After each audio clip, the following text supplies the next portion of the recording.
Pilipinas, updated ka na ba? Marumi raw kuko ni Angelica sa kasal, nilait ng netizens. Humabol si Angelica Panganiban sa listahan ng showbiz personalities na nagpakasal last year.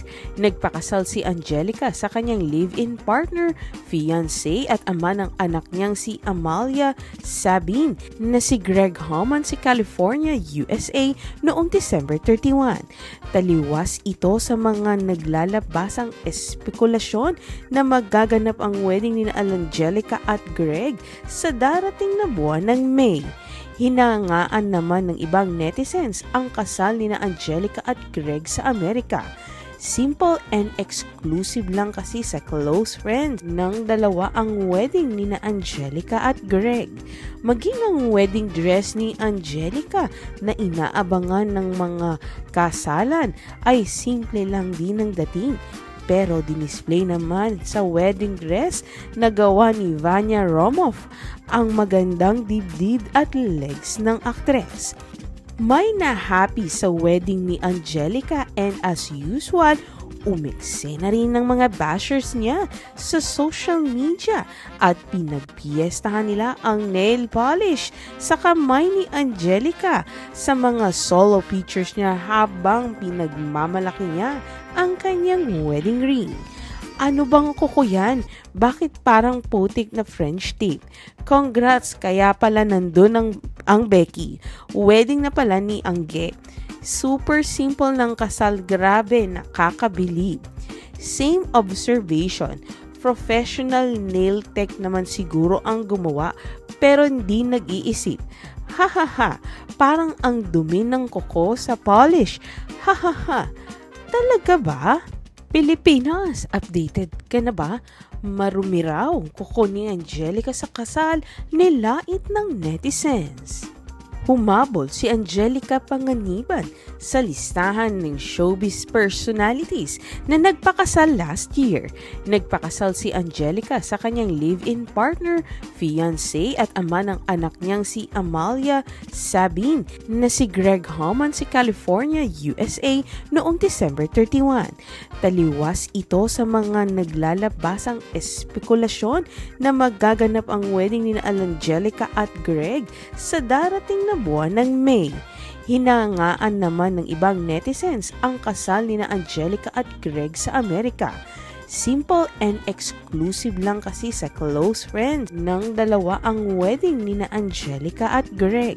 Maging ang wedding dress ni Angelica na inaabangan ng mga kasalan ay simple lang din ang dating.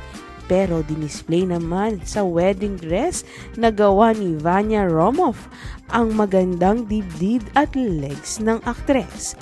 May na-happy sa wedding ni Angelica and as usual, umikse na rin ng mga bashers niya sa social media at pinagpiestahan nila ang nail polish sa kamay ni Angelica sa mga solo pictures niya habang pinagmamalaki niya ang kanyang wedding ring. Ano bang kuko yan? Bakit parang putik na French tip? Congrats, kaya pala nandun ang Becky. Wedding na pala ni Angge. Super simple ng kasal, grabe, nakakabilib. Same observation. Professional nail tech naman siguro ang gumawa pero hindi nag-iisip. Hahaha, parang ang dumi ng kuko sa polish. Hahaha, talaga ba? Pilipinas, updated ka na ba? Marumi raw kuko ni Angelica sa kasal, nilait ng netizens. Humabol si Angelica Panganiban sa listahan ng showbiz personalities na nagpakasal last year. Nagpakasal si Angelica sa kanyang live-in partner, fiancé at ama ng anak niyang si Amalia Sabin na si Greg Homan si California, USA noong December 31. Taliwas ito sa mga naglalabasang espekulasyon na magaganap ang wedding ni Angelica at Greg sa darating na buwan ng May. Hinangaan naman ng ibang netizens ang kasal ni Angelica at Greg sa Amerika. Simple and exclusive lang kasi sa close friends ng dalawa ang wedding ni na Angelica at Greg. Maging ang wedding dress ni Angelica na inaabangan ng mga kasalan ay simple lang din ang dating.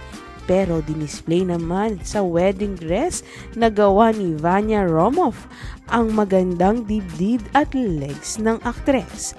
May na-happy sa wedding ni Angelica and as usual, umikse na rin ng mga bashers niya sa social media at pinagpiestahan nila ang nail polish sa kamay ni Angelica sa mga solo pictures niya habang pinagmamalaki niya ang kanyang wedding ring. Ano bang kuko yan? Bakit parang putik na French tip? Congrats, kaya pala nandun ang Becky. Wedding na pala ni Angge. Super simple ng kasal, grabe, nakakabilib. Same observation. Professional nail tech naman siguro ang gumawa pero hindi nag-iisip. Hahaha, parang ang dumi ng kuko sa polish. Hahaha, talaga ba?